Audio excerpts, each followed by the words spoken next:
This is Things Police See, First-Hand Accounts, with your host, Steve Gold. Hey guys, welcome to the podcast. Welcome to the podcast that interviews police officers, active and retired, about their most intense, humorous, and bizarre moments on the job. I said that backwards than what I usually do, but I don't have my piece of paper I usually read. I flew home, guys, from shift. I was working. I got here as quick as I could to interview this guest. I'm super excited to have him. I felt bad he had to wait a little bit, but it's, you know how it is with police work. Sometimes you get held up and things don't go as planned. I can tell you one idea for the new police reform ideas that are floating around: more time off and more money. I think that would change the mental state of a lot of people. That would be great. We'll throw that out to the taxpayers, see what they think.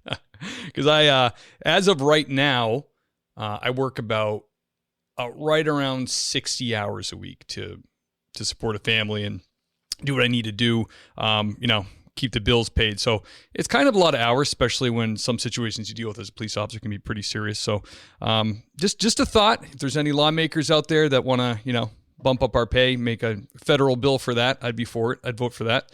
Let me get to our guest. Our guest's name is James Meeks. I don't usually do this, but this guy's got such a long career and he's involved in so much stuff. I'm going to read his bio before I bring him on. So Jimmy served as a police officer in Shawnee, Oklahoma from 1980 to 1985. He began work with the Hearst, Texas Police Department in December 1985, then retired in 2015. Obviously, he's a retired police officer now. He's served 35 years in law enforcement. He's also been a minister for 47 years, which amen to that. I love that. That's so cool. As an officer, he served as a hostage negotiator, field training officer, school resource officer, detective supervisor, and crime prevention officer. And he's also been certified in crime prevention specialist. So he's the founder of Sheepdog Seminars, a co-venture with Lieutenant Colonel Dave Grossman. You probably remember Lieutenant Colonel Grossman from that famous sheepdog speech that he gave that really kind of gained some traction in the law enforcement world. And the two of them together have conducted over 100 seminars together. Jimmy and his wife of 43 years, Julie, were married at the First Baptist Church of Daingerfield, Texas, the site of the June 22nd, 1980 massacre that killed 5 and injured 10. He's also a production assistant in the award-winning docudrama Faith Under Fire, based on the tragedy at that church. He currently leads a Cornelius Project, also called Blue Life Support, where they do outreach to police officers and generally motivate them and, provide services for them. So without further ado, let me bring on my man, waiting in the green room, Jimmy Meeks. Sir. Hey, it's a privilege to be on, Steve. Listening to my bio, I had no idea I was such an impressive guy. You are impressive, my man. Jeez. Yeah, right. I said, do you see my nose growing? I was starting to run late for this podcast. And at the same time, I checked my email and saw this guy's bio and said, geez, I'm really, I'm standing him up. He's got all this experience and wealth of knowledge. No, I'm glad to be on. I'm retired. I don't have to be at work, and I sure don't do 60 hours a week, so, man, I'm on your time, brother. It's a privilege to be here on this podcast. I love doing this. Want to help the officers in any way we can. Well, thank you so much for that. I as a family, we confessed Christ about, I think, 3 years ago now. We were raised Catholic, and then we've come back into the faith and as Protestant, and it completely changed our lives. And I know it sounds, a cliche when you tell people that, or if you try to, tell someone the gospel, but when we were called back to Christ, we really saw the power of the gospel firsthand and what it meant, and we'd never seen that before as an entire family. So when I read that you've been a minister for all those years, geez, I love that. It's so great, especially dovetailing that with what you're doing now. Well, Steve, you should tell your audience you haven't shared any of this with me, so I'm getting teary-eyed here. I wasn't ready for you to come on preaching. I'm waiting for you to ask for an offering now. I don't know where you're going with that. But anyway, praise the Lord. I'm seeing that all over the country. I was at Minneapolis PD about 90 days ago talking to one of the officers there at Minneapolis where all this trouble is going on. You in the country know about that. The whole world knows about that. And a stressed out, bummed out, burned out, PTSD-stricken police officer told me what you just told me. He said, Jimmy, I will tell you this, all this trouble in Minneapolis has brought me back to my faith in Jesus. And it kind of caught me off guard. And I shared the gospel there with several of the police officers. I drove around the country is what I did. I went to, got in the car and drove 6,000 miles, Chicago PD, St. Louis, Kenosha, Minneapolis, Portland, speaking at roll calls and reaching out to the officers. And I don't preach at them. What we want to be as a source of encouragement because of everything that's going on. And it's just, I never served in an atmosphere or an environment like they're serving in today. This is completely different than anything I knew in my 3.5 decades.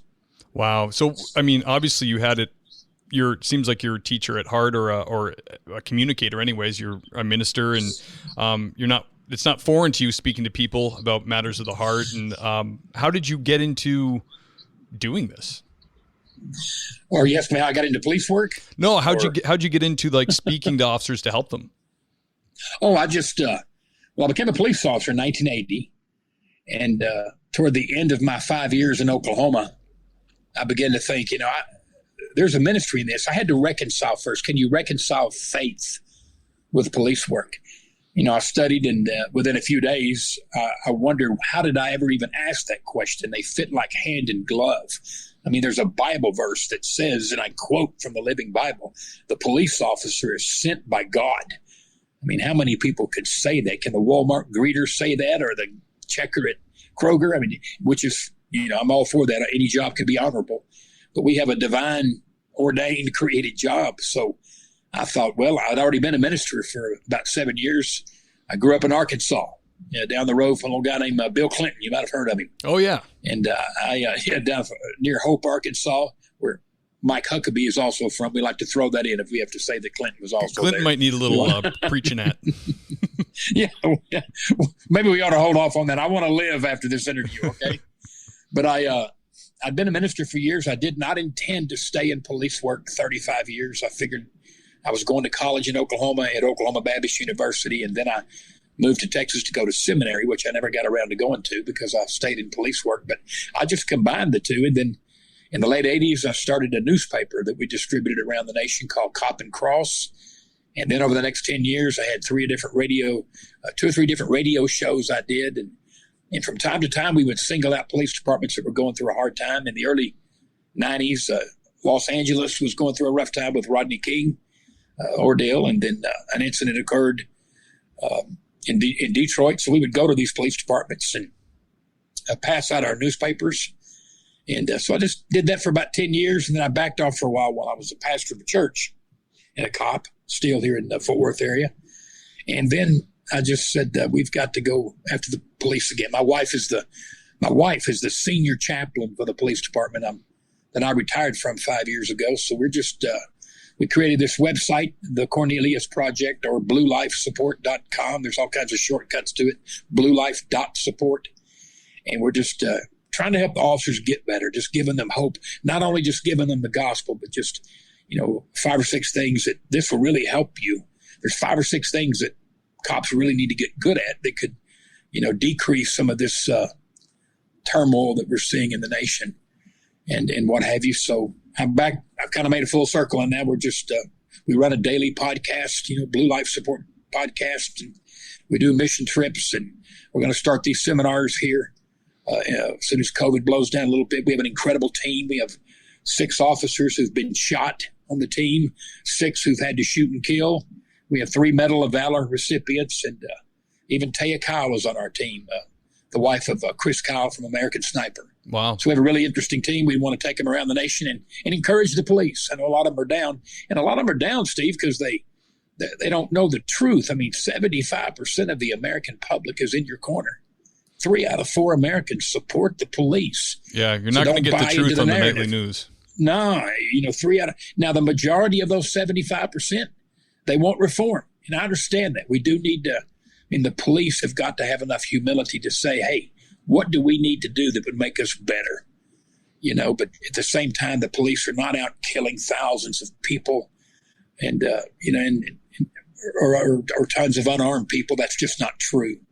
So yeah, you got to so take the time to dig into it. It gets so twisted. Like you see, it gets so twisted. They have all these great reform ideas they come up with, and they go like, "Oh, chokehold should be illegal," and all this. These are already illegal. Like a lot of the stuff they come up with for reform is already policy in most places. Yeah, crime should be illegal, and it's last time I checked, it was. So there needs to be some. Maybe criminal or justice reform needs to start with criminals. Yeah. I didn't go out picking fights. I got called to them. Oh, yeah, absolutely. And most police don't go out picking fights, but there does need to be a lot of change. There's 17,000 police departments out there, 787,000 cops. I've watched hundreds of videos, and it's obviously that we can do better. We got to get better at learning how to calm people down, but most cops are doing that. I worked for a very professional police department that everybody wanted to work at. Hearst, Texas, on the north side of Fort Worth. People come from everywhere. We've hired Chicago cops, Arizona cops, Dallas cops, a great department. So, we didn't go through a lot of that. We just didn't, we didn't instigate a lot of things that got us in trouble, which I'm not saying other departments have, but for the most part, we were pretty calm and highly trained. All the guys had college degrees and what have you, and masters and everything else. So I was fortunate to work at a good department. Yeah, you're right. I mean, police work like any good organization, company, public or private. You have to evolve. As things change, you have to adapt. And, a lot of times in government, things are a little bit slower to adapt that way. I just interviewed a guy that his episode's not out yet, but he has like a public relations app he developed for the police departments where they'll send you follow-up text after a case. Like, here's your case number. This was the officer you spoke to. Do you have any suggestions, or would you like to speak with him? This is how you get in contact. Yeah. Just good basic idea. Stuff that private companies have been doing for 2 decades that the police, maybe if they treated it more like a service like that, could help our brand, could really kind of help us out. And I just love your website. I went on there and the Cornelius Project, I was like, why is that the name? But it sounded familiar to me because I read the, scriptures and stuff. And right away I knew this is a centurion that, dreamt about Peter, and then Peter went over and, he was the first he was the first Christian, really first converted. Well, here's the interesting thing, Steve. He's the first non-Jewish person to become a Christian. Yes, that's what it was. Now, here's what's really interesting. I've known that. My degree is in religion, and my postgraduate work is in ministry, and I'm pushing 50 years in the ministry. I don't know how I missed this. Cornelius is the first non-Jewish convert. You're either Jew or Gentile. That's who you are. It doesn't matter what color you are, male or female. That's what I was trying to say. You're either a Jewish person or you're not Jewish, which makes you Gentile. So Cornelius is the first Gentile convert to the Christian faith. Cornelius was a police officer. He was the equivalent of a captain over patrol. That's right. He was an exercise fanatic. He was a great leader. I've studied the lives of centurions. He had 100 soldiers under him. But here's what's interesting. When God decides to go outside the Jewish race and start saving people that are not Jewish, he says, let's start with the police.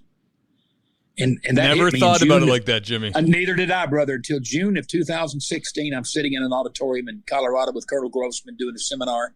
He brings up Cornelius, and it hits me like a lightning bolt. Whoa, wait a minute. And the qualities of his life, it says he was devout and he feared God. He had integrity. That's relevant to police work. He had a family life that was intact. It says his whole family was, and that's such a need. Now, I was at a police department. I won't say where. I'll say it to you off the air. Just a few days ago, less than a week ago, I was at the police department in Texas where a police officer took his life. We've had 32 police officers take their lives so far this year, active and retired, 32. I was at this department, and they said, Jimmy, he took his life because of domestic problems. And he said, they told me, this is a quote, he said, the officer lived and died by the job. That's one of the biggest mistakes you can make if you're a police officer, is to live and die by the job. Yeah. You don't let it get in your blood. It's a job. Yep. It's not your life. That's a whole other conversation. But he lived and died by the job, and he was arguing with his wife all the time. They were trying to get back together. He got into an argument. He went home, and he took his life, shot himself. And that breaks my heart. I had a friend of mine who was a police officer in Oklahoma who did that. So the family life is creating a lot of stress. Most of the stress in the life of the cop doesn't come from the stuff on the street. I had a Portland officer tell me the other day when I was in Portland, he said, man, this stuff don't bother me. It just hits the body. It don't get inside. It's the stuff at home that gets a lot of officers. And the third thing we know about Cornelius is that he was charitable to the Jews. Now, he's a Roman. He's charitable to the Jews, the scripture says, and Jews and Romans did not get along, so there would have been a racial divide. So he had dealt with the issue of racism. And then it says, lastly, he was prayerful, which is just another way of saying he walked with God. So I got a book coming out this week. I'm not selling it. I'm putting it on the internet free, but it's called How to Walk with God and Wear a Badge. And it's very easy to do that. I mean, God is so pro-police. So that's where the Cornelius Project comes from. Beautiful. I love it. Hey, and give me the links. They'll be all in the show notes, and I'll put them on the website and everything for you. Of course. Bet. Thank you, sir. Thank you. Of course. Jimmy, let's delve into your police career a little bit. Can you tell us about the first call you would consider to be the first hot call you responded to, the first time? Oh, I remember, as if it happened yesterday. I've thought about this 10,000 times. I got hired in October of 1980. I didn't go to the police academy until 2 months later, January of 1981, when they had it scheduled. So after a week of hanging around the police department, they took us to Oklahoma City and got our uniforms, and we're in a police car. A week later with our FTOs, and I rode with an FTO for 8 weeks prior to the academy. Then I got out of the academy and trained 3 weeks and then got cut loose, which was probably too early. I was 22 years old, didn't know what I was doing. I mean, my gun didn't even fit my holster. And I'm a college kid, and I think I made $5.50 an hour. But, Steve, I remember, I've thought about this 10,000 times. My first day on the job with my FTO, his name was Mike. He was a great cop.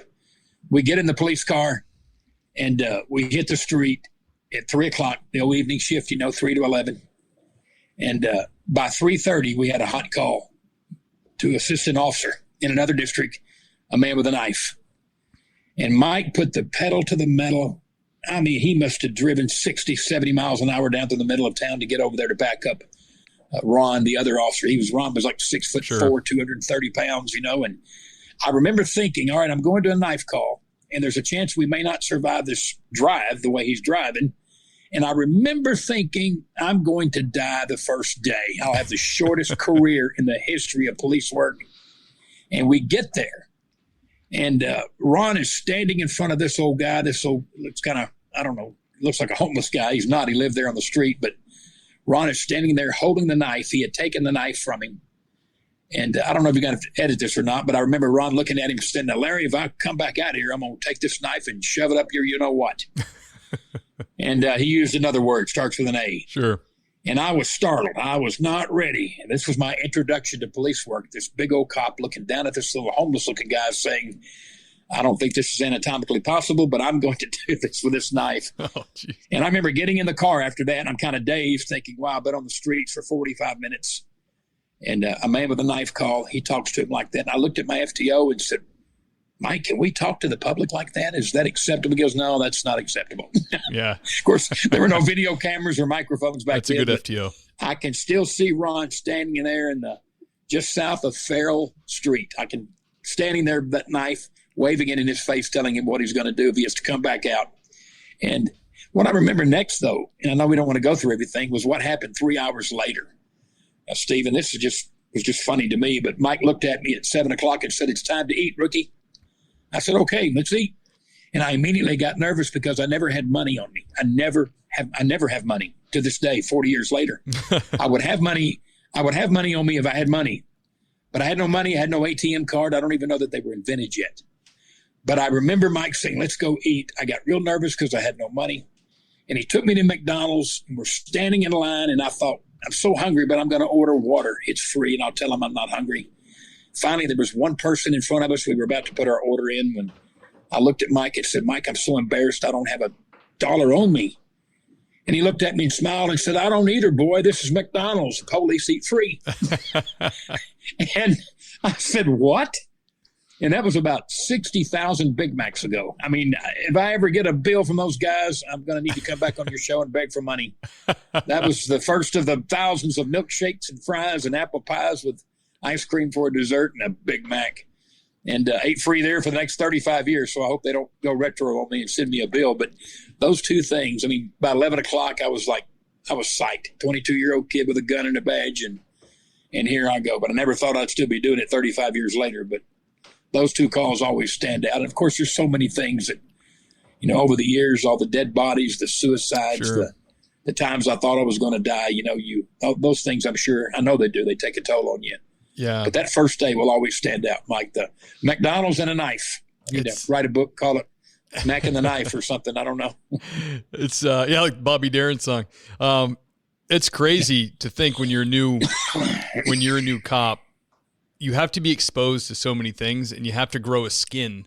It's like you haven't been, it's like when you're super pale in the summer. I'm always pale, and you haven't got any color yet. You know what I mean? You kind of like, you kind of have to form this callousness around you when at first all these little calls like that you went to are like, when can I go hands on, or can I talk to him like that?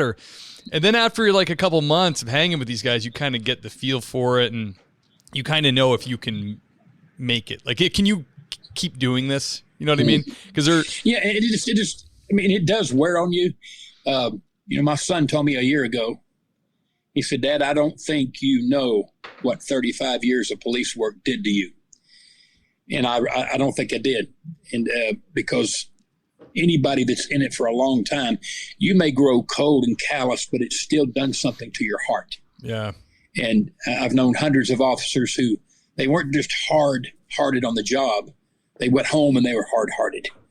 And then they lost their wife and their kids. I was talking to an officer last week whose hardness cost him everything and what have you. We make these on our website, Steve. You'll notice we make videos of cops who've been through, terrible ordeals and fights and shootouts and who've been shot. And I did one last week, and then the officer told me, he said, I just got so bitter. I just lost everything. Lost my wife, lost my kids. And then he came to Christ like you, and it's a beautiful story. We'll have it up and going here in the next day or two. But that stuff does take a toll on you. You just don't realize. And I've had officers tell me, I had an officer tell me one time, because I had been to the scene of where I was dispatched to check on a sick child. And I just assumed I would get there and find a sick child. But when I got there, I found a murdered child. Oh my goodness. And the father standing behind me had murdered her. He beat her. He beat her so bad her internal organs collapsed. Oh my goodness. And for the first time in my career, 33 years into it, I said to the chief, I may need to go talk to somebody. Yeah. And I did. But I remember the other officer, the detective that came to the scene, saying, Jimmy, I guess I just kind of have a knack for not letting those things bother me. But I wanted to say to him later, hey, bro, I've known him for a long time. He's a good friend. You've been married 4 times. Yeah. You drink a lot, and you eat everything that's not attached to the table. You deal with it in different ways. Yeah, look at the fruits he's producing, they say, right? Yeah. And he's a great guy, and I love him. He would take a bullet for me. But it has taken a toll on him. Yeah, you're right. It always does, even if someone handles it seemingly really well. Quiet! Oh, I thought I hit mute. Did I not hit mute? That was excellent. Well, my family's too loud. Everybody's coming in all of a sudden. It's fine. Mine just got home from the grocery store. I can hear my kids stomping, and my wife is probably doing her job, going, "Hey." Well, I hit the mute button. I guess you will have to do some editing. No, unless we can take a time out and I can just say, "Be quiet, family." No, it's great. I love little instances like that. I have 6 kids. Yep. I have 6 kids, Steve. Yes. Good for you. That's great. Oh yeah. I got 3. Yeah. 2 of mine for sale, but anyway. So Jimmy, no, they're great. They're great kids. Can you describe to us the strangest or most bizarre thing you've dealt with in your career? What kind of surprised me and what didn't surprise me. I grew up in a broken home, so I remember my parents fighting all the time, and so it wasn't like I wasn't used to things I saw. I remember my grandfather beat my grandmother so bad, Steve, that I can still see the blood on the walls. Oh my goodness! So I was never not really surprised by what I saw. But it's amazing of the level of depravity that people can fall to. Mm. And I remember dealing with a drunk man one night, and I don't know, you may have to edit this, but I dragged him out of a doghouse because he was having sexual relations with a dog inside a doghouse. Whoa. And that night, we just saw, how low you can sink. Yeah. I remember, things like that. I remember a Pentecostal preacher, not to pick on them, I'm a Baptist, but I remember him cutting the throat of his son and just killing him right outside their house, but I think that incident with, the bestiality, I believe it's called, that hit me. I'd only been a cop about 2 or 3 years. We didn't know what to do. We just laughed when we caught him because, wow, Glenn, that was his name, Glenn, you're having relations with a dog. St. Bernard, of all things. I know there's cops that would laugh on the floor at something like that because that's how you deal with a lot of stuff. Yeah, but you have to laugh to get through it. Yeah, and I'm sure you're probably trying to not laugh yourself. But anyway, you worked in LAPD. I'm sure you've seen a thing or two. But that just goes to show you how, the police are constantly seeing these things. Most people who live normal lives, they're not going to encounter that. Yeah. Even though most people have a secret life, they're looking at it from the inside out as opposed to seeing what they're really like. But when you come across things like that and you see how low people can sink, you tend to, I often tell police officers, my favorite Bible verse is John 2:25. It says, Jesus trusted no man. Jesus trusted no man because he knew what was in man. Nobody needed to explain to him what man was like because he knew him. Yeah. And he understood. That crowd that called him Messiah one day demanded his death the next. And that's the thing that stuck with me was over the years, I still see Glenn dragging him out of that doghouse and what was going on. And just having often thought about it, wow, people can sink, so low. Yeah. And police officers who make terrible mistakes, they didn't start off like that. Yeah. Eventually they got so hardened that, that they did some terrible things.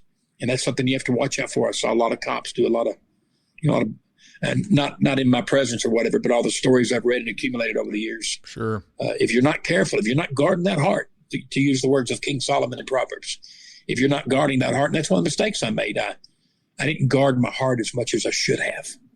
Because all those things you see, those images, they become a photo that's permanently attached to your subconscious. I mean, I'm telling you stories that haven't happened in 40 years. So obviously the memory is greatly impacted by these things because they're so abnormal. Isn't it? So that's the answer to that question. You might not have been prepared for that. But no, that was, I always say to all the guests, don't just let it rip, because the point of the podcast is to have gentlemen on and women on that did the job, and to really have people hear. I mean, people who aren't in law enforcement listen to this podcast cannot believe the stories. They can't believe the humanity. It blows their mind, and that's the whole point to foster a better relationship with people, to get an understanding of what these men and women really have to see. I mean, the thing that always is so impressive to me about, I know I have a lot of non-Christian listeners, and they're probably going to be rolling their eyes at me, but the Bible says there's nothing new under the sun. And this bestiality you spoke Solomon of, said that. Yeah. Bestiality, all this other stuff, it's all been done before. It all existed. Oh, yeah. This is, God knows what's good for us and has told you what he despises.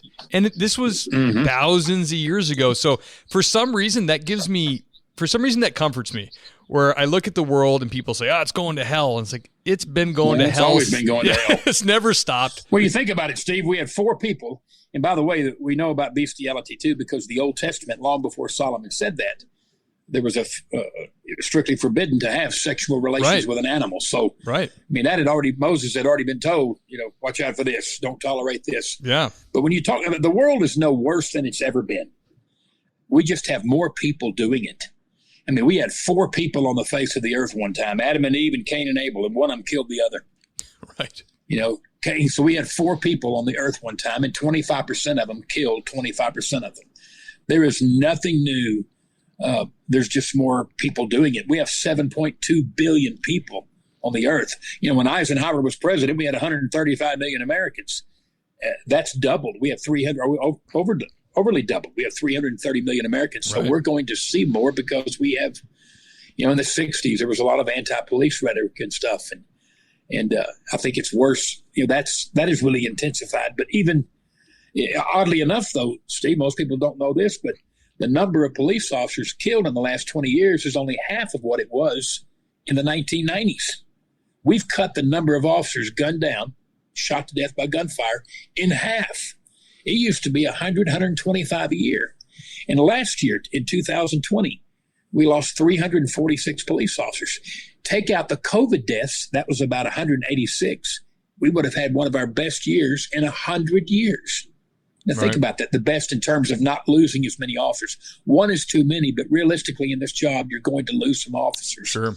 But, over half of them, I think the numbers would have been around 130 with about 50 being gunned down. We would have had one of our best years statistically I'm so hesitant to say that because I'm sure somebody's listening that lost a friend, and I have too. But we would have had a pretty good year. Now we still have about 1,000 officers assaulted every week, about 58,000 a year. But even the murder rate's been cut in half the last 20, 25 years. That hovers around 15,000. Now, in all fairness to stats, that there's a lot of we're able to save people more than we ever have before too. When we got those tourniquets, we had like 7 cops saved in the country. When we started carrying tourniquets, we saved like 7 cops the first week. Yeah. And I've had friends who've been saved by tourniquets. So carry those tourniquets. Yeah, absolutely. But it's easy to believe things that just aren't true, but there's a lot of bad things going on out there, but they've always gone on. You can read some terrible stories. There's 600 wars in the Old Testament. Yeah. And some unbelievable things that people did to people that are just unreal. I always say, people think I'm crazy to say it that aren't of the faith, but try on a Christian worldview. If you want the world to make sense in all its good and bad, try the Christian worldview, because it does when you look through that lens. Oh, it does. Everything all of a sudden makes sense. I can't describe it, but it's just the truth.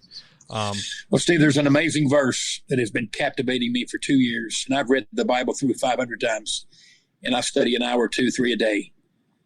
Psalm 55, verses 9 through 11 says, destructive forces are at work in the city. Fraud and violence and what have you, but that phrase in the New International Version says destructive forces are at work in the city. And you do see these destructive forces. Sure, absolutely. And they're at work. I mean, you remember the night the Dallas cops were killed, Steve? Yeah.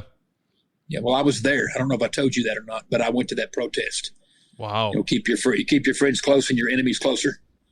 So I went downtown to listen to it. My son lived next door to the park where the rally was in a high-rise apartment. So I thought I'm going to go see him. July 7, 2016. Can you remind me what was that protest about?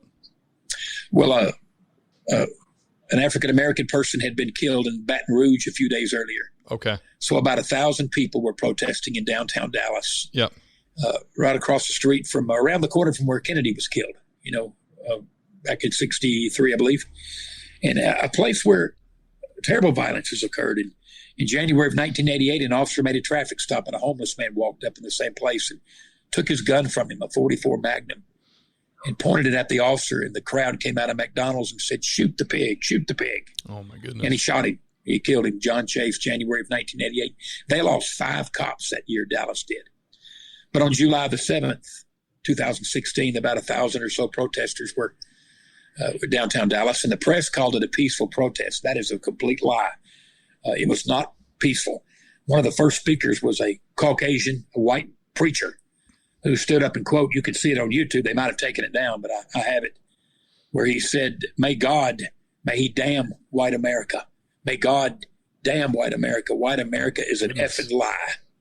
Dr. Jeff Hood said that to all those people, a white preacher, Baptist preacher. Wow. And he had that crowd in a frenzy. And I'll never forget, Steve, at 10 minutes till 8, I'm sitting there in my truck. And I'm sitting there in my truck, couldn't find nowhere to park. I mean, the hate and the anger was thick enough to cut. And at 10 minutes till 8, I heard a thought came to me, as clear as you and I talking now. And it said, there's a lot of anger here. There's fixing to be a shooting. I never had experienced anything like that before. I don't know if I told you about that. No. I just thought, oh, no. And I called a Seattle cop friend of mine and told him what was going on. He said, yeah, I'm watching it on TV. I guess they were airing it on TV that night. And I circled the block a few times, and then they started protesting in the streets. I saw those Dallas cops, and look on their face. I could still see that one kid standing up against the wall, police officer. And he looked nervous and scared. And I mean, the stage had been set. It was not the fault that night of, I'm not blaming Black Lives Matters or any of the groups.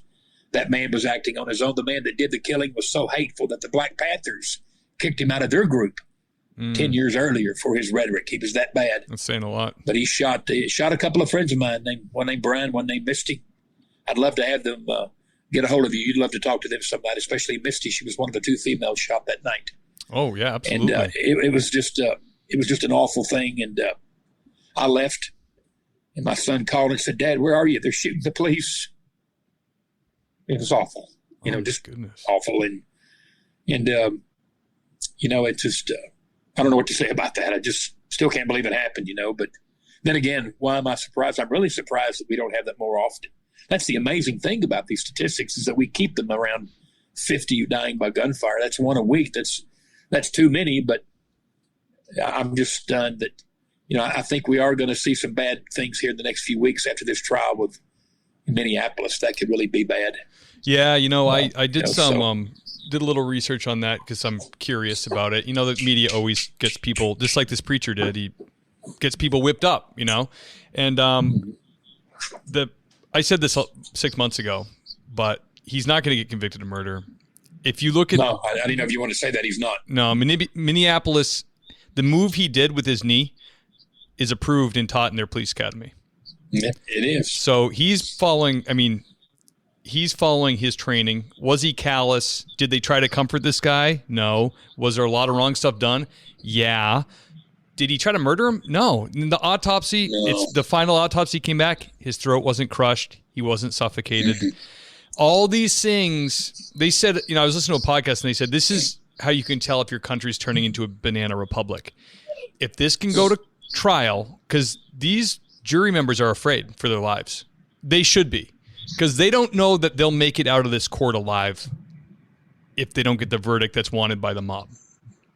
So if that kind of pressure affects sentencing, that they said that's when America is truly becoming a banana republic. Because with Darren Wilson in the Michael Brown case, I went back and read all that whole case.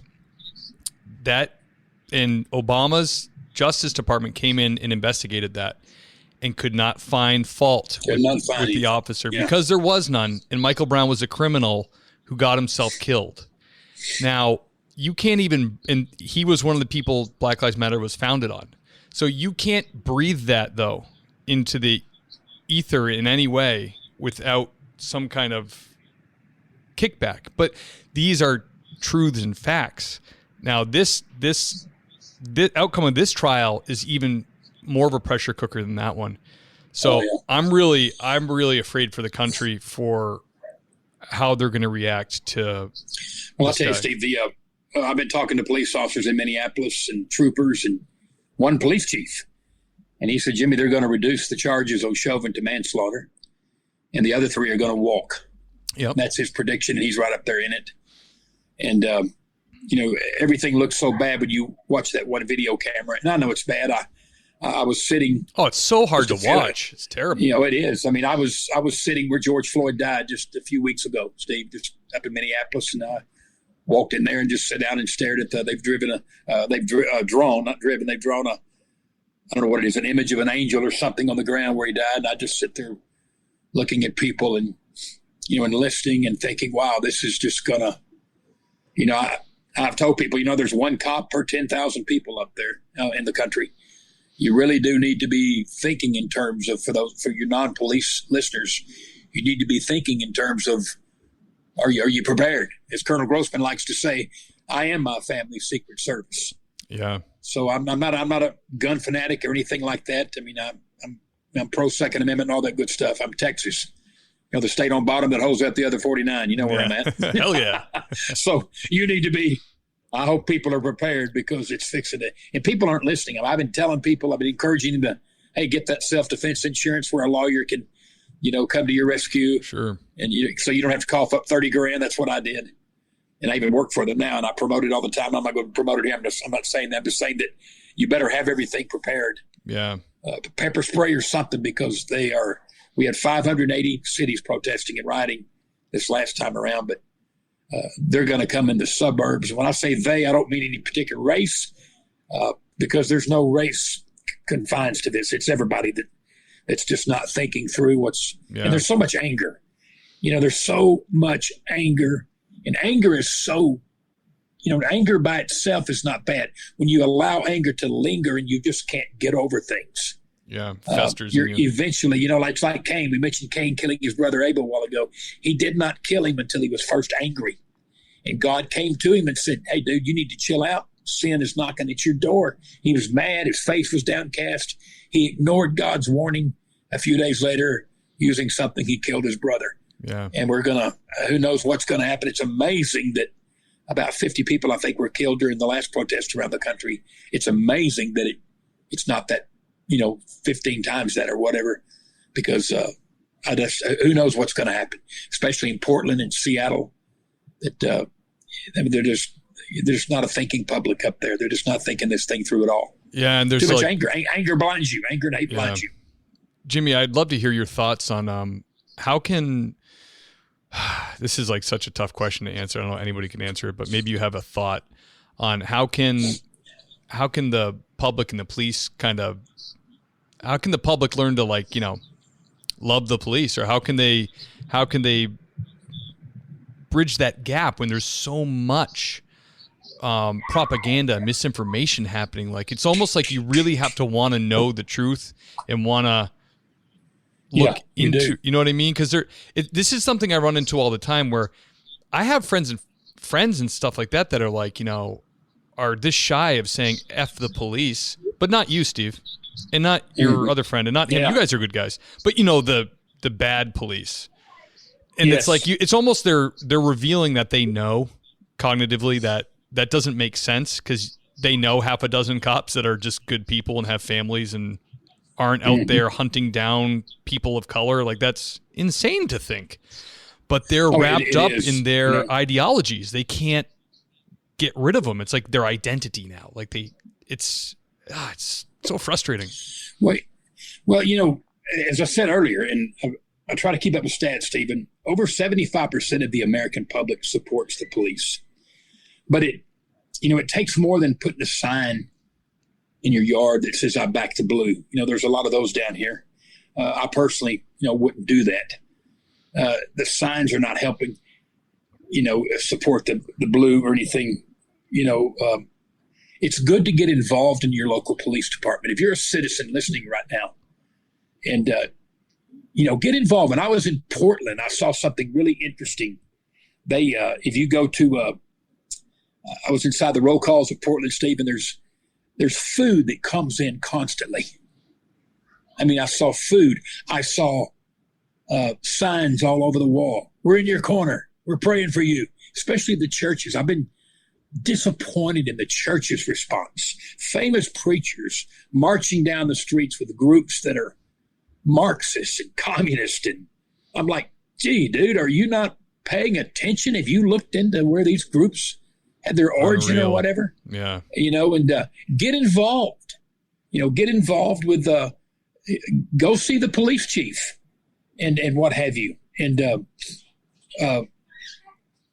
get involved. That's what we have to do. And that's, to show that support and what have you. And so forth. And join the Citizens Police Academy. Most departments now have Citizens Police Academies. Yeah. They're on hold because of COVID, a lot of them. But get the citizens involved. I recruited dozens of people in my stint, my assignment I had that worked with that. I was always, getting guys involved in stuff like that. But I tell the churches, especially, because I've just been so disappointed in churches' responses, and whatever. Give them some good things. I had a church, though. I say I'm disappointed a lot. I had a church in Cleveland, Texas, Steve, that they said, "Jimmy, we want to," and I asked them, they said, "Yeah, put us down for that." They gave me $2,500, and I went out and purchased 200 copies of Colonel Grossman's new book on spiritual combat. I don't know if you've seen that or not. I have not, no. But I put 200 copies of those books in 5 different police departments. I found out how many officers there were. The churches helped pay for it. Just getting in there, praying for them. Why not? I tell churches all the time, why don't you skip this men's breakfast you do on Saturday morning? It's worthless anyway. Why don't you just meet at the police department, gather around the flagpole, and cry out to God on behalf of your officers? Show support. I mean, there's just sit down and say how, because we're not just talking about supporting some guys who are tired, fatigue-stricken. We're talking about guys who are going to protect your family. Yeah. We're not talking about the greeter at Walmart, as important as he is, or the checker at Kroger.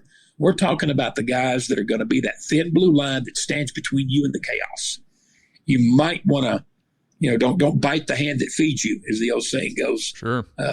Get out there and meet with the police chief. Some of you pastors, you ought to be leading the way. What can we do to support the police? And yes, when the police are wrong, when they're corrupt and they cheat, lie, steal, or use excessive force, they forfeit their authority and their badge. Sure. Put them in jail. I'm all for that. They're criminals. Get rid of the bad ones. And we're always going to have those there. But that is such a small percentage because those police, even the bad ones, sometimes they come to your rescue.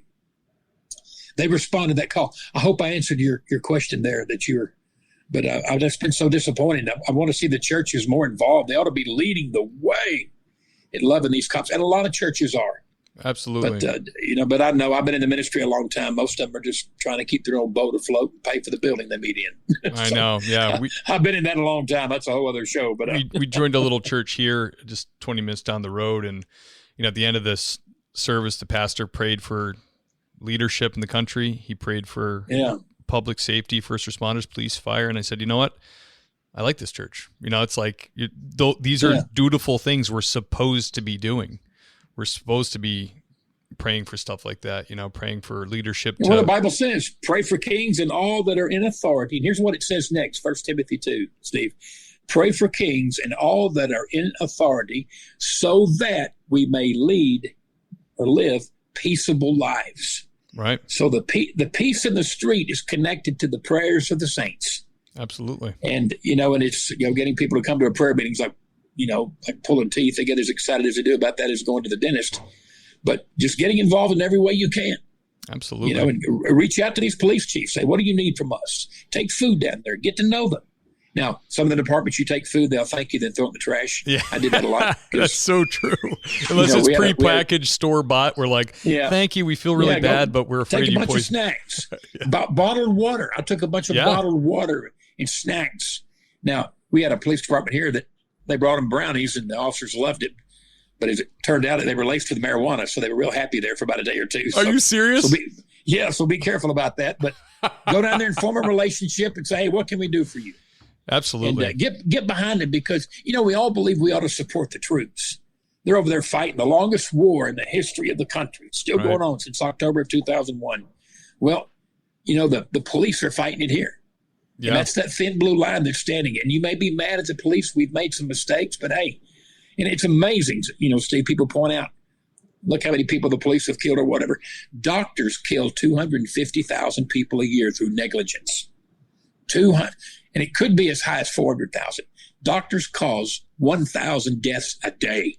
But nobody thinks we should start a group, Patients' Lives Matter, or should we shut down the physicians and the doctors? Yeah, the police are not going to act with perfection. I told them. No. I was a guest on a radio show the other night, and I said, what do you want from the police? What's your expectations? They're not. And they pointed out some things that happened. Yes, that's 4 things. What are the rest of them?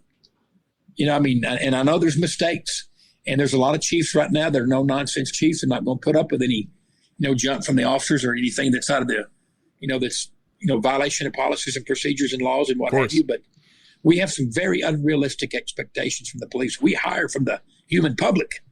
We hire from we don't get these guys. You cannot order these guys. You don't go to online and say, I'm going to order a couple of perfect cops. There is no RoboCop, and besides, he was pretty mean too. You don't want him. So I've heard people say before, it's so funny. They're so confused because they haven't done any research. They just listen to the talking heads, and they go, with all these the 6-month background investigation, everything that's looked into for a cop being hired, and they run amok this often. It's like, no, they don't. Actually, if you look at the profession of police and put it against, like you said, all other professions, it's less than 1% run amok. It's actually an extremely good batting average for the responsibility and stress when compared to any other profession. Because of the huge background in psychological and polygraphs, because we are very careful with who we choose. Like you said, they're human, so there's still error, but it's a pretty damn good profession that way. It really is. And, it's we don't have any other choice but to hire, from the human population or, people are sinners, as we often say in church, and they're going to make some mistakes. But, we in 2019, I believe the police killed 1,004 people. I wish we didn't have to kill anybody, but like 98% of those were justified. And that's, I don't want to make light of that, but there's 330 million people in this country. The police put their hands on 1 million people a month.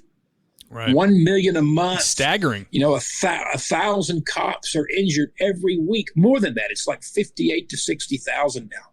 It's amazing. This is what stuns me. It's amazing that there's not more evil and more violence and more shootings.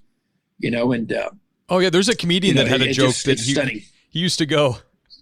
He said, I got the stats for people murdered in America, and he read it off. I forget how many thousands it was, and he goes, people are really astounded by this. He goes, I feel the opposite. I'm like, that's it? 300 million people and there's only this many murdered? That's incredible. Oh, heavens, yeah. We have about 15,000 people murdered a year. Mexico has over 30,000. I mean, it's across the street down here in Texas. They have over 30,000.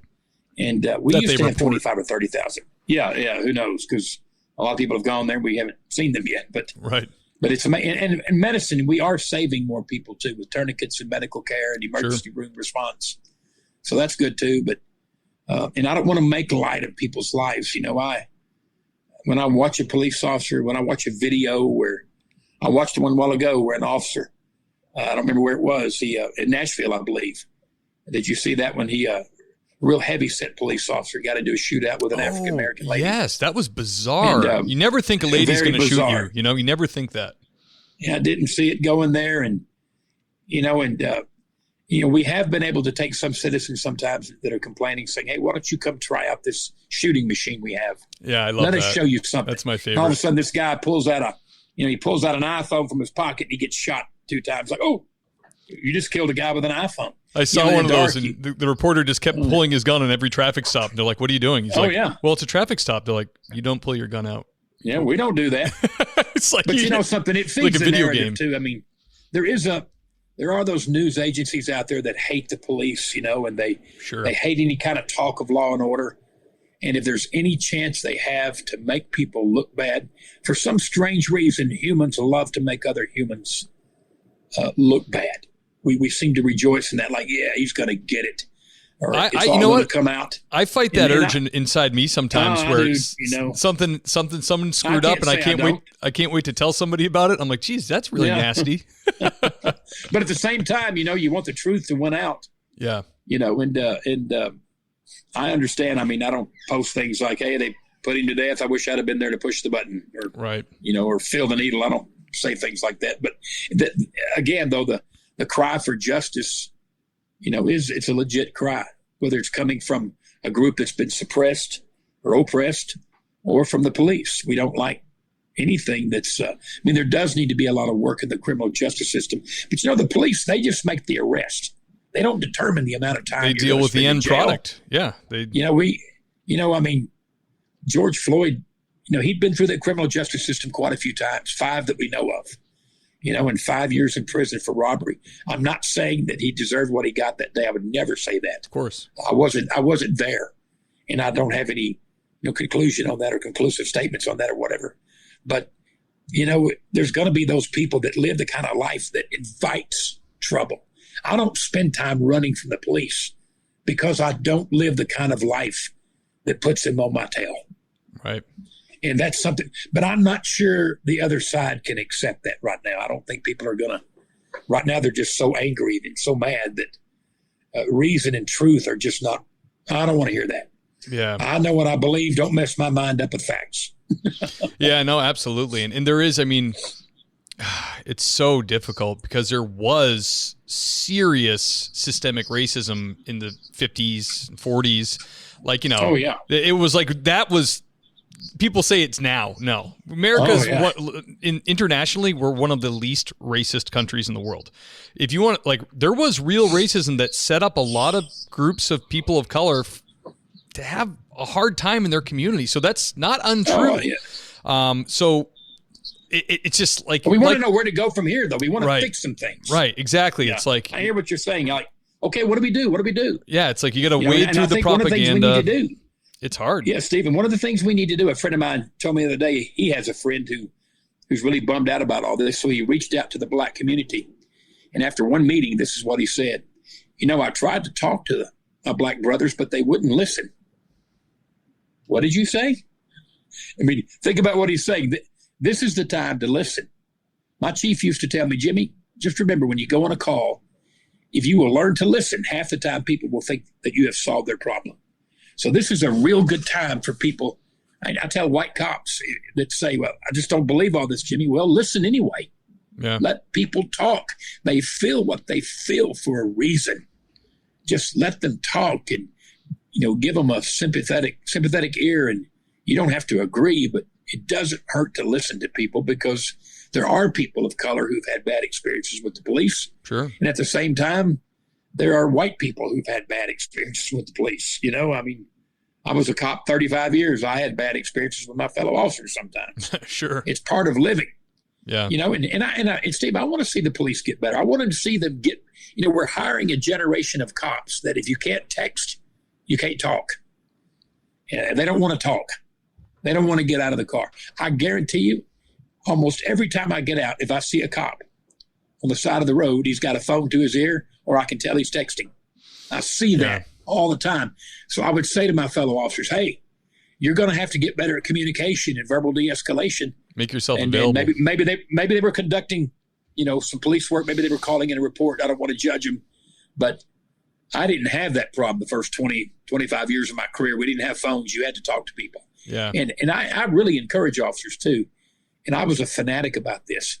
I got out and walked. In my city is about 40,000. But when I was a crime prevention officer, Steve, I got out of the car and went to every single house in the city. I would invite them to Crime Watch meetings and help them. I visited, 10,000 houses, every house in the city. I got use of the school buildings from the superintendent, and I held Crime Watch meetings in there. I got out of the car 10, 20, 25 times a day sometimes. When I retired, my police chief looked out at my fellow officers and said, well, now that Jimmy's leaving, are any of you going to start getting out of the car? And one of the guys on our team, if you've noticed it, is Tyrone Dennis, a retired Atlanta cop. He started a group called Clippers and Cops. Clippers and Cops. He got out there in barbershops and businesses. He would start gathering them by the dozens and talking and listening, because, Steve, the police, whether you like it or not, we are the servants of the public. Sure. This is not Cuba. This is not North Korea. This is not China or Iran. The police, we are owned by the public. I had a friend one time who came in from getting off work, and he was putting up his tickets he had written. And he waved one of the tickets and said, well, this lady got all ticked off at me. I don't know who she thinks she is. She don't sign my check. And I said, excuse me, bro, she does sign your check. And everybody said, yeah, Jimmy's right. The public. If you work for a city of 40,000, you got 40,000 signatures on that check. You might want to look at that small print next time you get paid. The public owns us. And that's what comes with, you're a servant. You can't approach this thing like everybody's got to listen to you. And, I watched so many videos where I wish the police, could you just back off? I watched one the other day where an officer pulls over a kid for running a stop sign. She doesn't catch up to him until he's in his driveway. And she wants to know, and she says repeatedly, I want to know if you're on probation or parole. And he's like, what does that have to do with it? You pulled me over for running a stop sign. Mama comes out and says, why are you asking him that? Give him a ticket, let him go, or let him go. And the officer, nope, I want to know if he's on probation or parole. And she escalated that situation until it blew up. Yeah. And I have watched, let it go. You pulled him over for running a stop sign. Give him the ticket or give him a warning and get out of there.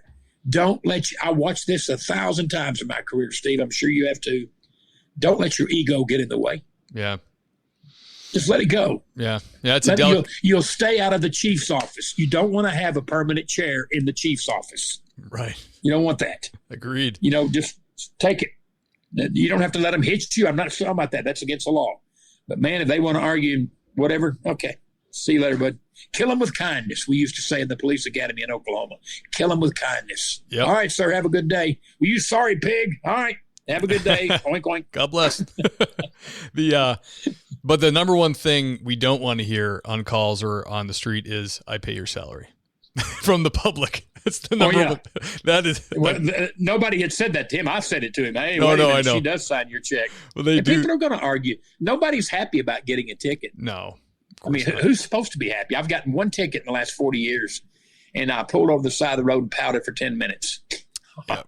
No I one didn't want to cough up. They're They're cops. expensive.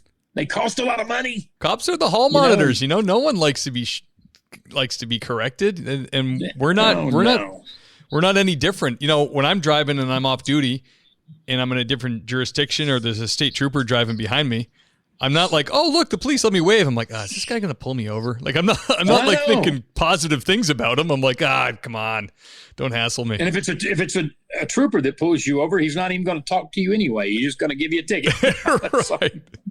In Texas, they won't talk. I kid them all the time. I got a lot of trooper friends. Why don't you guys talk? Well, that's why we never get complained on. We didn't pull you over for a conversation. We pulled you over to altered driving behavior. Is the state police Texas Rangers? Is that the same thing?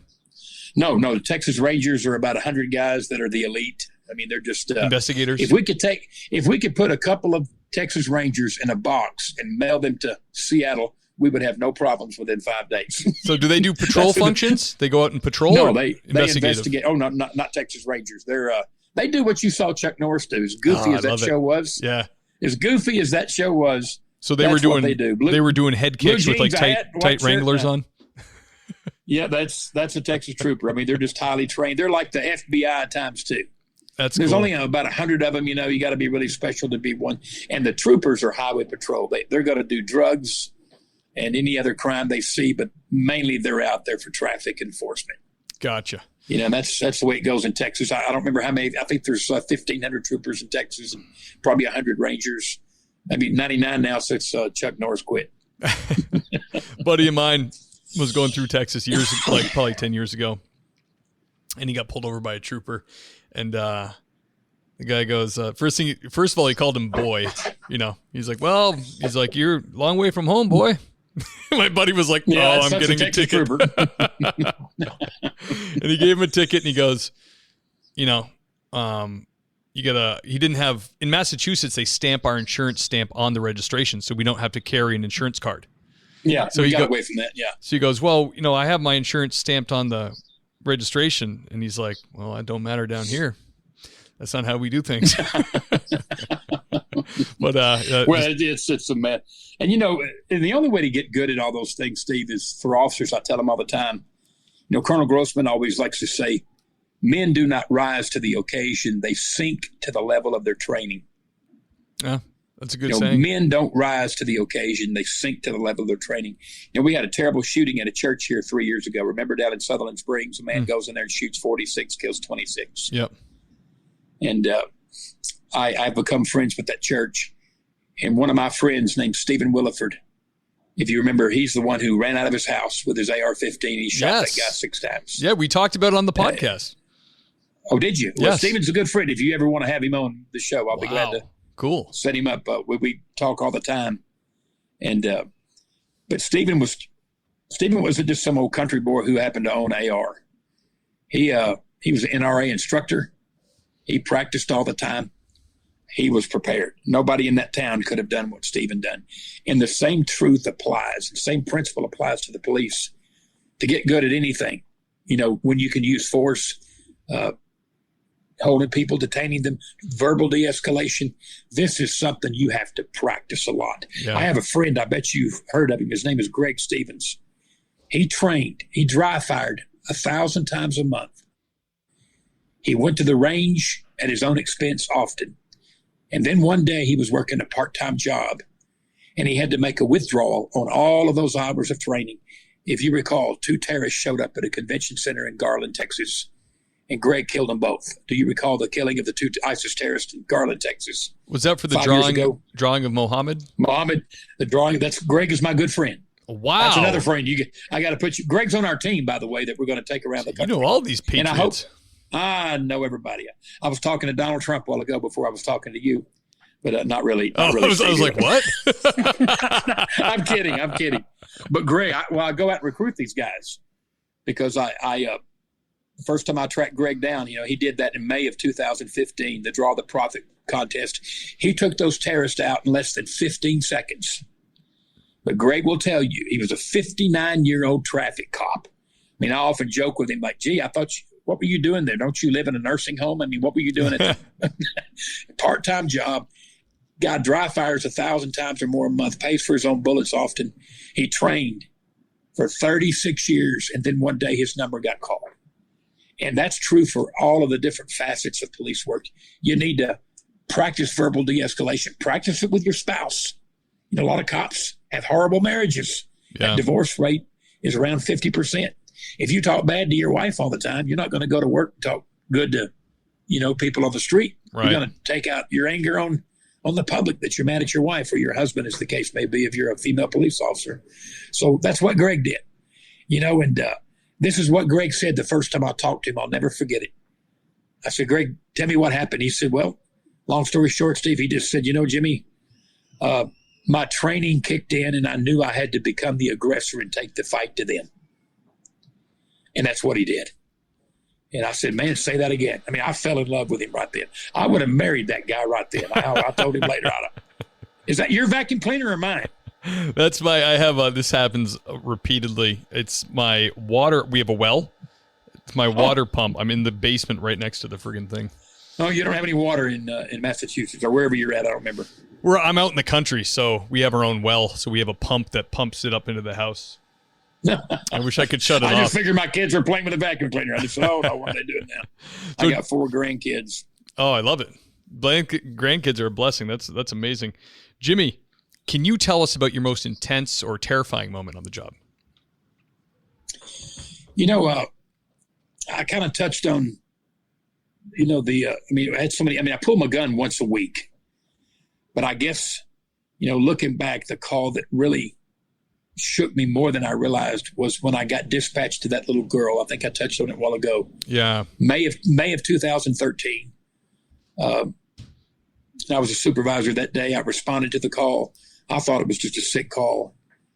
And I got there, and I don't know that this fits in with terrifying. Oh, it would terrify me. Brutal. But the father met me at the bottom of the stairs. He looked kind of dazed, and I didn't really know what was going on. I thought it was an ambush at first. So that was passing through my mind. So he walks me up the stairs. He's real calm. He's not talking. He walks me into this dirty apartment and down the hall and into this bedroom, the first bedroom on the left. And there's this beautiful little girl. Her name was Anastasia, wearing a white dress, kind of a dirty white dress with blood on her shirt. And I just assumed, for whatever reason, that she was choking. Sure. So I knelt down. I just thought she was choking, even though she was not moving. But I just got on the ground with her, and about that time, a paramedic showed up, and I was fixing to start CPR, and he said, Jimmy, she's dead. And my first thought was, no, she's not dead. Children don't die. Yeah. And that ran through my mind, with lightning speed. And sure. So, no, she's dead. And I just assumed she had choked or something. But we would know within an hour or two that the father standing behind me had beaten her so bad and so often that her internal organs just collapsed. And she died. I remember a neighbor telling the detective that she often saw her at the window, just staring out the window, and she would ask her, "Are you okay?" And she would say no. And I guess what gets every cop more than anything is a hurt child. Yeah, absolutely. I remember, Steve, I remember, August 23rd, 1986, I was on my way to fill up my police car, go in for the day, and I was dispatched to a call of a child in a dumpster, dead child. I thought it was a mistake. I whipped a U-turn. I went to that dumpster, and there's that kid in that dumpster. And the babysitter got mad at her the night before and killed her and dumped her in a dumpster. And I remember the date because that's my wedding. That was my 9th wedding anniversary, and I was going to take my wife out that night. But I had 3 kids at the time, and I said, no, we're not leaving the kids. So sure. We all went out and celebrated our 9th wedding anniversary. Yeah. And our little kids that were 5 or 6, 7 years old and whatever. But I think those 2 calls have always stood out. I don't, and I thought about this a lot since we had talked about email, but I was real fortunate that, terrifying calls and stuff. I just, I'm not sure I ever had anything that bothered me more than those 2 little girls. Yeah, that stayed with me. And obviously here it is almost 40 years later, and it still bothers me. What bothered me about Anastasia, the little girl that was beaten to death by her father, the sick child call, was my granddaughter was about the same age. So for a couple of days there, I was like, I would see my granddaughter, Lily, I would see her face on the body of Anastasia. Yeah. And I began to have some trouble at work after that.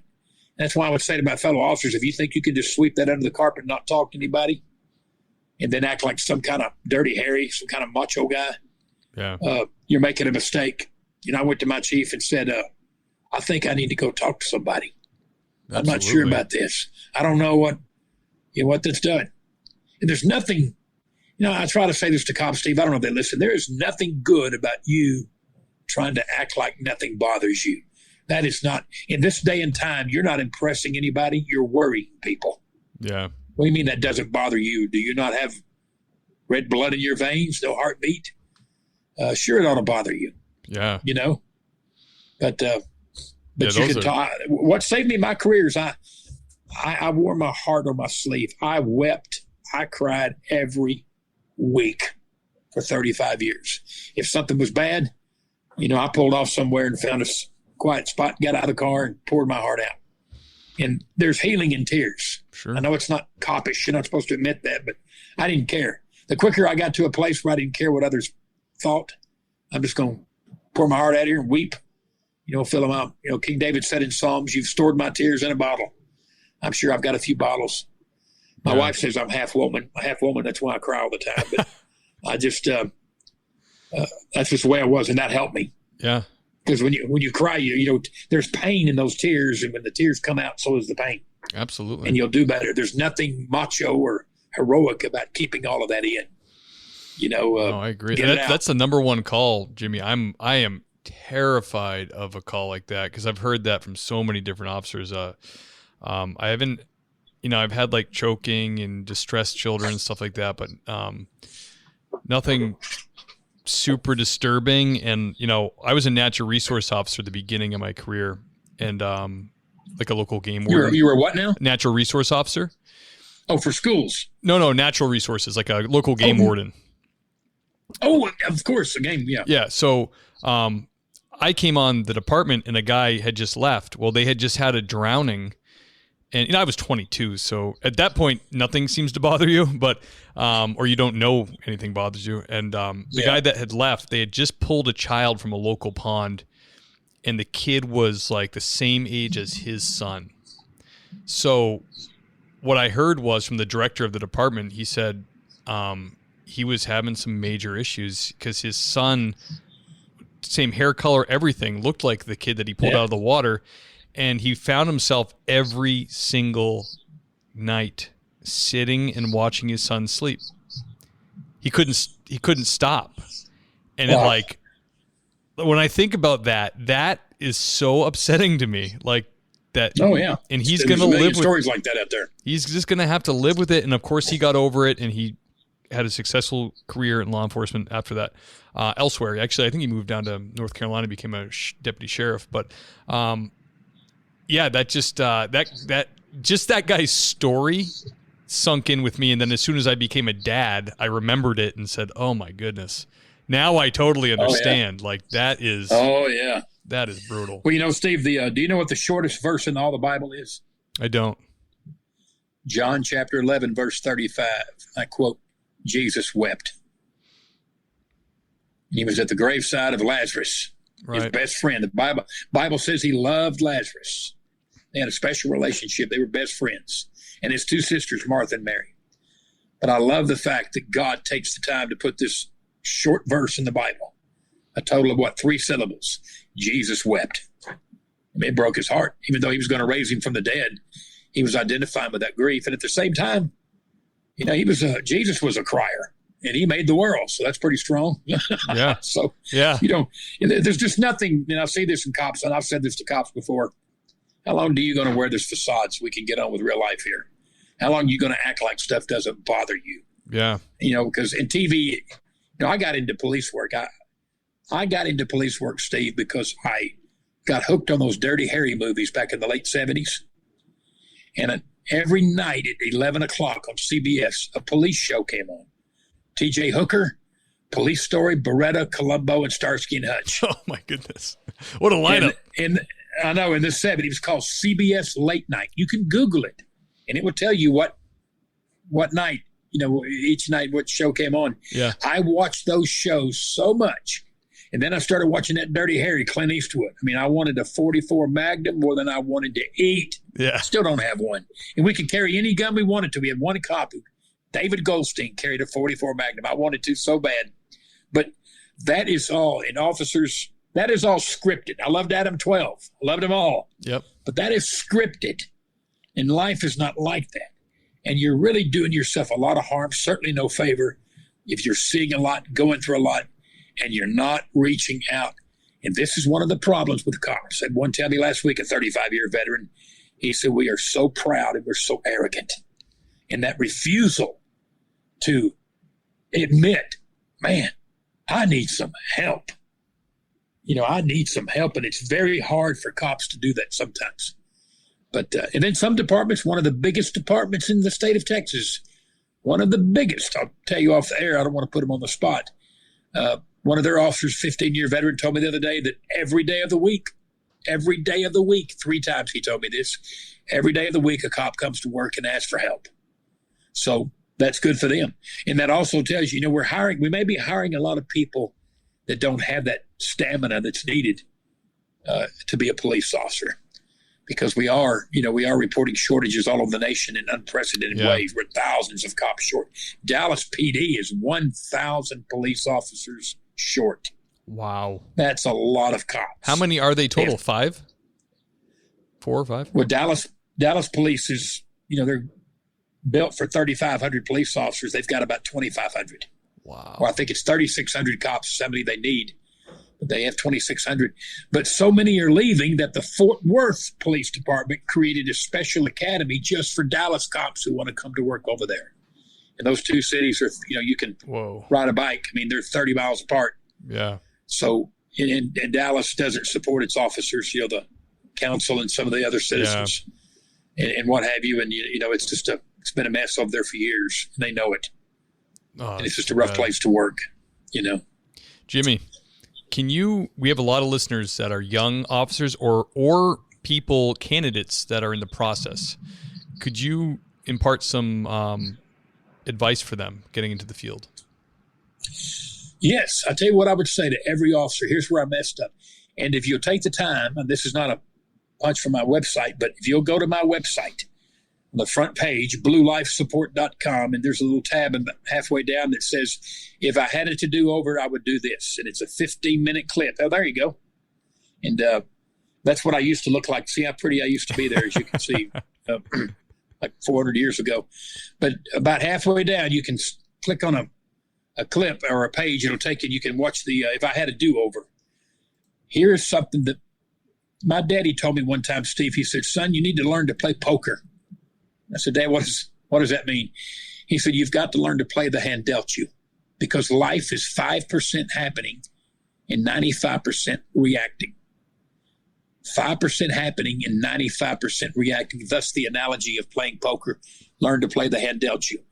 One of the mistakes I made in my career is that when something happened I didn't like, I would play the victim or I would pout, and I would start using that infamous word called they. They are out to get us. Right. They don't like us. And all of that stuff, when you talk like that and think like that, it gets in your system and it contaminates you. I mean, it messes with your mind. So I encourage officers everywhere, listen, don't surrender your attitude. Stay focused. Don't be unrealistic in your expectations.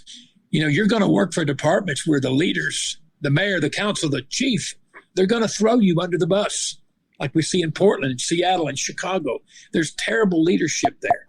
Well, the answer to that is not to complain, gripe, and call them names. That just makes you and turns you into a bitter person that your spouse doesn't want to be around, that you may end up divorcing, because all that stuff creates a lot of pain. And I've seen a lot of officers who became so miserable at what was happening inside the PD or on the street, and it created a discomfort of pain. And then they started drinking, or they started doing drugs, or they started committing crimes, or, and I saw this 1,000 times, they started sleeping around, looking for something to make them feel good. Sure. And what I did, Steve, years ago, I studied the works of Dr. Viktor Frankl. I don't know if you've ever heard of him. I'm not. But he was a Jewish Holocaust survivor.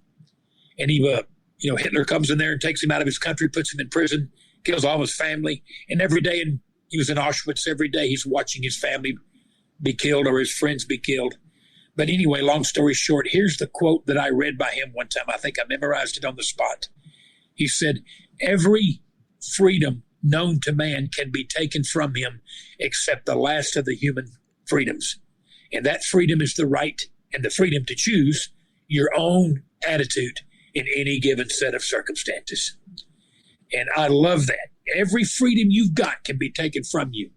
But you can still say, hey, you can take my attitude, take my cash, my car, my houses, whatever. You ain't taking my attitude. I'm going to be happy. I'm alive. My heart beats. My lung breathes. I got a family. Don't make police work your life. On your days off, don't go to the PD. How many times I saw cops coming to the PD on their days off? My gosh, if you're married, go be with your wife or your husband or your children. Go check on your parents. Don't let police work in your blood. If you do, you'll always find something that upsets you. You know, Steve, most people don't know this, but most of the stress in the life of a police officer is not from the street. It's from the police department and the politics. And running a close second, if not tied, is the trouble they have at home. Now, the public thinks we're all stressed out over the protesters. Nah, that's kind of fun. Some guys like going to all that stuff. What gets them is the stuff inside the PD. The police chief doesn't keep his word. He throws you under the bus. All the stories I could tell, which I'm sure you could too. That's what bothers. I heard a chaplain say one time, he researched it, 85% of stress in the life of a cop comes from the administration. Well, goodness. You can complain. You can complain about that. You can be mad or say, I'm going to stay focused. And what helped me do that, and I failed often, but what helped me do that was being like what we talked about earlier. I was a man of faith. Jesus was just so real to me that I knew that no matter what happened or what the chief did or the sergeant did or the public did, he was still with me. And he just kind of, I fell a lot. I fell a whole lot, but I always, with no exception, got back up. So I would say to fellow officers, if you're starting now, hey, you're enjoying it right now, but there's going to come a day that you're going to sound like some burned out old victim. You don't have to be.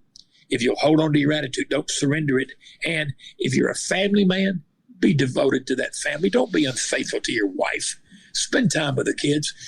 Steve, one time a police officer told me, we were both filling up our police cars with gas. He pulled up and said, well, Jimmy, my wife is divorcing me. I said, I'm sorry to hear that. Yeah, she's moving to North Carolina and I'm moving to Los Angeles. I get to see my kid 2 weeks in the summer. I got a pretty good deal. Excuse me? Oh, your kid is moving 3,000 miles away. I was in the Dallas-Fort Worth area. He's going west to L.A. She's going east to North Carolina. 14 days a year, he's going to raise that kid who's going to be so angry that his father abandoned him, because that was a case of child abandonment. Well, I had to go to L.A. to he wanted to be a cop out there. No, you said you committed to your wife and you committed to your child. It puzzles me. I've seen cops, fight to the brink for women who were domestic violence victims, take that man to jail, get her into a place that's safe and the kids, and yet not put that same effort into the saving of your own marriage. What is wrong with you? Yeah. Or your children? How many cops have made bad fathers? And that's what I'm trying to fix right now in my life. I wasn't a terrible father. I had my issues. I struggled with anger and other things, but will it really matter? Because I'll tell you this, young officers, if you retire on a Tuesday, by Thursday, 2 days later, they will forget you ever worked there. I don't care if you were there 50 years. Everybody below you is either waiting for you to quit, retire or get fired. So they move up. You are replaceable. You are replaceable. I used to tell my chief, why do I have to wear this bulletproof vest? What do you mean? Well, the only place I need is inside the PD, chief. Jimmy, get out of here. Because they're waiting for you to quit. They don't care. There ain't nobody going to miss you. They'll talk about you for a week or two. You're out of there. But your kids will remember you. Yeah. And if you have children, if you have sons and daughters, invest in them. Spend time with them. And I would share this too, if I could, Steve. Don't get in over your head financially. If you make $50,000 a year, you cannot live like Bill Gates. Yeah. You cannot have a jet. You cannot own Microsoft and a bunch of cars and jets. You need to live within your means. I know a ton of police officers who are stressed out to the max. And when you research it, it's not protesters on the street. It's credit cards they've run up. They drive trucks they can't afford, live in houses they can't afford. Yep. And you got to get out of that. As a matter of fact, on our website, Steve, we have a page called financialcop.com. He's a Texas police officer that was in debt $82,000. $80,000.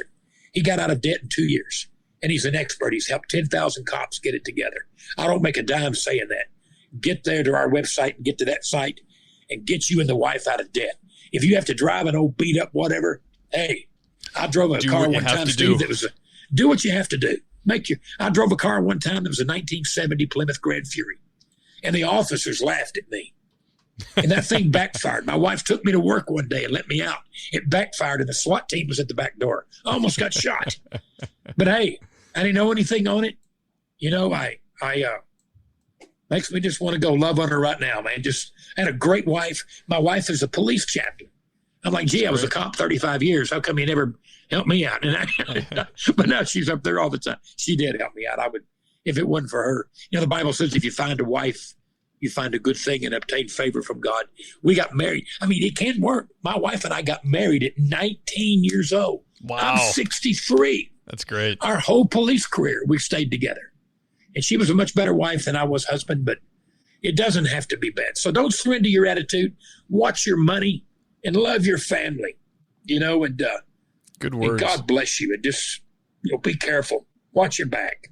I love it. My FTO told me one time, Steve, he said, Rookie, what's your job? And this, I guess, my greatest advice. What's your job, Rookie? And I said, sir, I enforce the law and keep the peace. He said, wrong. You keep the peace. If you enforce the law, you'll get in trouble. So learn to overlook a lot, I guess, is what he was saying.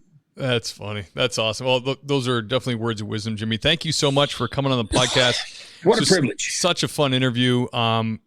Where can people support Blue Life Support? I have it up on the screen right now, the CorneliusProject.com. Oh, yeah. Well, just go to the website, bluelifesupport.com.